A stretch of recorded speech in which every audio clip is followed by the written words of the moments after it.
사실 유튜브를 보다 보면 저도 좀 현타가 옵니다. 와, 이렇게까지 해야 되나? 막 그런 생각들. 의사이면서 경영자이잖아요.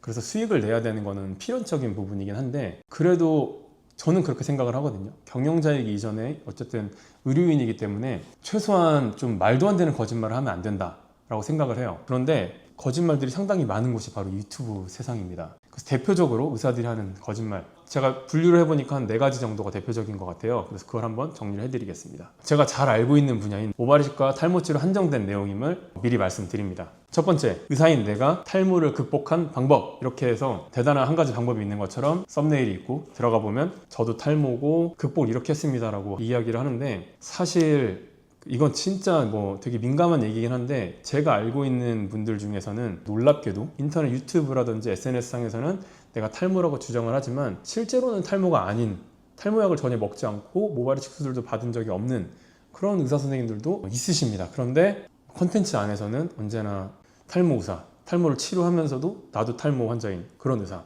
이렇게 이야기를 합니다. 진짜로 모발이식 수술을 받으셨던 선생님들도 계세요. 그런 분들은 예를 들어 현상보 선생님 같은 분은 방송에서도 막 인증을 하시잖아요. 이런 분들은 다 진짜로 받으신 게 맞고요. 근데 이제 수술도 받으신 적 없고 치료도 받으신 적 없는데 내가 탈모다 라고 하는 것까지 솔직히 괜찮아요. 근데 이제 문제는 그 방법이 진짜 방법이 아니거든요. 그렇게 하면은 치료가 되지 않는 방법인데 추천을 하는 경우가 있습니다. 그런 건 어떤 거냐면 무슨 샴푸를 썼다라든지 아니면 뭐 에센스라든지 어떤 약이 아닌 무언가를 써서 치료를 했다라고 주장하는 경우, 그거는 대부분은 그 업체랑 연결이 되어 있는 경우가 많아요. 특히 이제 강남에서 개원을 해서 운영을 하다 보면은 이제 그런 기회들이 많이 올 수 있거든요. 어떤 브랜드들이 선택을 해서 우리랑 같이 일을 하자, 우리 브랜드를 좀 띄워달라. 근데 그렇다 하더라도 예를 들어 샴푸가 도움이 될 수 있는 건 한계가 있잖아요. 근데 어떤 말도 안 되는 상태에서 샴푸 하나만으로 개선이 됐다던가 샴푸 하나만으로 개선이 됐다라고 주장을 하거나 뭐 이런 경우들은 대부분은 뒤로 계약이 다 되어 있다라고 보시면 되고, 그 학회에서도 무슨 발표를 할 때 어떤 업체랑 내가 관계가 있다라고 하면 솔직히 그걸 숨기지 않고 그냥 쓰거든요. 그리고 관계가 없으면 관계가 없다라고 쓰고 관계가 있으면 관계가 있다라고 써요. 근데 그걸 하지 않고 이제 이야기하는 것은 뒷광고 같은 개념이거든요. 정말 신뢰가 가는 눈빛과 목소리로 말씀을 하시는데 그것들이 사실은 탈모가 전혀 아니었던 경우도 있을 뿐더러 탈모였든 아니었든 그 치료 방법이 자신이 실제로는 탈모약을 먹고 제대로 된 치료들을 받았음에도 불구하고 그게 아니라 상품 덕분이었다라고 주장하는 경우들이 있다. 네, 이게 이제 대표적으로 제일 첫 번째 거짓말입니다. 두 번째 거짓말은요, 이 첫 번째에서 연결이 좀 되는데요, 이거 하나면 딱 된다라고 이야기를 해요. 근데 요거는 사실 썸네일의 어그로를 위해서 하는 거라고 생각을 하면은 어느 정도 이해는 할 수 있습니다. 그래서 막상 들어가 보면 내용은 또 다르긴 합니다. 케이스에 따라서 워낙 다른 치료 방법들을 적용해야 되기 때문에 이런 분들한테는 이거 하나면 되지만 뭐 이런 분들은 이렇게 해야 될 수도 있다, 뭐 이 정도까지 정리해 주시면은 사실 큰 문제는 되지 않는 조회수를 위한 약간의 거짓말 정도로 보시면 될 것 같습니다. 세 번째입니다. 이렇게 탈모약 먹으면 큰일 납니다, 이렇게 얘기하는 거짓말이에요. 이게 글쎄요, 뭐 이런 내용들 있잖아요. 예를 들어서 탈모약이 내성이 생기기 때문에 먹지 마라. 요거는 제가 볼 때는 이제 공부를 덜 해서, 그러니까 이거는 약간 조금 문제가 있는 발언입니다. 왜냐하면 실제로 탈모약을 계속 먹었을 때 그 내성이라는 개념이 생기는 게 아니고요, 유전성 탈모가 있으면 나이를 먹을수록 더 진행이 될 가능성이 높거든요. 반드시 그런 건 아니지만, 근데 그 높아지는 가능성이 높아짐에도 불구하고 약이 계속 일을 하고 있기 때문에 그나마 진행을 막아주고 있는 것인데, 약을 먹고 있어도 진행이 됐다, 그래서 내성이 생긴 거다라고 말하는 건 좀 잘못된 거거든요. 실제로 끊임없이 공부를 계속하는 의사들이 많지 않아요. 국내외 다양한 학회들을 통해서 계속 그 정보를 구현하고 공부를 하고 있는 선생님들도 많이 있으시지만, 반대로 그냥 옛날에 한번 딱 봐놓고 그걸로 그냥 계속 하시는 분들도 있거든요. 그러다 보면 업데이트가 안 되기 때문에 이렇게 잘못된 정보들을 전하는 경우가 있어요. 이것은 완전 잘못된 이야기입니다. 탈모약은 사실 언제 몇 시에 드시든 큰 문제들은 없는데, 대부분 오랫동안 드셨던 분들 같은 경우는 나만의 루틴을 만드는 경우가 있어요.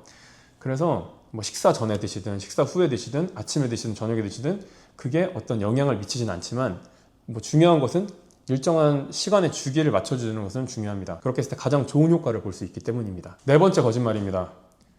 어떤 한 가지 방법이 무조건 좋다라고 하는 거예요. 그러니까 이거는 말씀드렸던 치료랑은 관계없고 모발이식 수술이나 아니면 두피 문신 시술, 뭐 탈모 치료, 그리고 탈모 치료나 주사 치료 중에서도 어떤 특정 성분이 무조건 좋다라고 주장하는 경우에요. 사실 수술 방법에도 디테일로 따지자면 정말 다양한 방법이 있고, 뭐 절개, 비절개 안에서도 삭발, 무삭발, 그리고 롱헤어, 그리고 쓰는 장비들도 워낙 다양해요. 사실 비절개만 해도 그 펀치 종류도 되게 많고 펀치를 회전시키는 장비도 종류가 되게 많고요. 그리고 식목이 종류도 되게 많습니다. 뭐 슬릿을 한다고 그러면 슬릿을 할 때 구멍을 내는 방식도 주사 바늘을 구부려서 쓰시는 분들도 있고, 슬릿을 만들기 위해서 따로 나오는 장비들도 있습니다. 그렇게 다양한 방법들이, 다양한 장비들이 관여하고 있는 이 수술과 시술의 세계에서 내가 쓰는 방법이 무조건 좋다 라고 하는 거는 제 생각엔 그렇습니다. 첫 번째는 이건 전 착각이라고 생각을 하는데요. 내가 이렇게 말하면 믿는 사람이 있을 거라고 생각하는 거예요. 요즘 환자분들은 진짜 너무 똑똑해서 그런 식으로 한쪽만 좋다라고 하는 주장은 근거가 미약하다는 걸 알거든요. 찾아보다 보면 금방 나와요. 그래서 사실 그렇게 만들어 놓은 콘텐츠는 큰 의미가 없습니다. 신뢰감이 오히려 떨어지죠. 근데 내가 이렇게 말하면 다들 속던데, 안이하게 생각을 하고 얘기를 하는 거죠. 그리고 두 번째 이유는 진짜 몰라서 그럴 수도 있어요. 내가 하는 게 진짜 최고다, 무조건 최고다라고 생각하는 거죠. 사실 이제 수술 방법에선 당연히 더 최신 방법들은 있어요. 근데 환자분들 입장에서 생각을 해보면 더 좋은 치료라는 거, 더 좋은 수술이라는 거는 수술 가격과 서비스도 다 포함이 되어 있어요. 근데 그런 것들, 정말 미세한 모든 요인들이 다 들어감에도 불구하고 그냥 무조건 이게 좋다라고 하는 것은 오히려 무지에서 왔을 가능성이 높습니다. 그래서 오늘은 이제 4가지 모발 이식과 탈모 치료계에서 가장 많이 하는, 유튜브상에서 특히 의사들이 가장 많이 하는 거짓말 4가지를 한번 알아보았습니다. 마음에 드셨다면 구독과 좋아요 부탁드리겠습니다. 그리고 또 궁금하신 부분이 있으시면은 댓글로 남겨주시면은 제가 다 확인을 하고 있거든요. 댓글도 다 제가 직접 대댓글 달아드리고 있고, 어떤 질문에 대해서 콘텐츠를 만들어 달라고 요청 주시면은 그것도 만들어 드리겠습니다. 네, 감사합니다. 청담 오텐셜의 오늘 이인재 원장이었습니다.